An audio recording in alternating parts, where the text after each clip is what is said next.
স্ত্রীকে খুনের পর শ্বশুর বাড়িতে গিয়ে মৃত্যুর সংবাদ দিয়েছেন অভিযুক্ত স্বামী। এই ঘটনায় চাঞ্চল্য ছড়িয়েছে মুর্শিদাবাদের কান্দি থানার অন্তর্গত পাতেন্দ্রা গ্রামে। পুলিশ সূত্রে খবর, মৃতার নাম আনারকলি বিবি। তার দেহ উদ্ধার করে ময়না তদন্তের জন্য পাঠিয়েছে পুলিশ।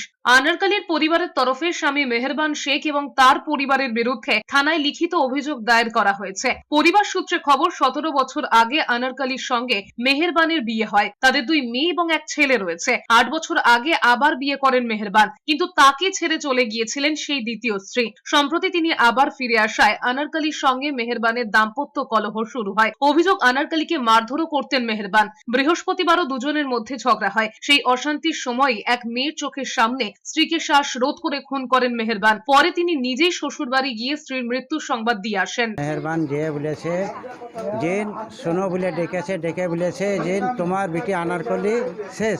আমাকে ডাকার পরে বললে যে আনারকলি মরে গেছে, তাই বলছে তো আমার ছেলে আমার কোনোদিনই মরতে পারে না, তাহলে ও মেরে থুয়ে এসছে হসপিটাল নিয়ে এসে, বলছে নাই মারা গেছে।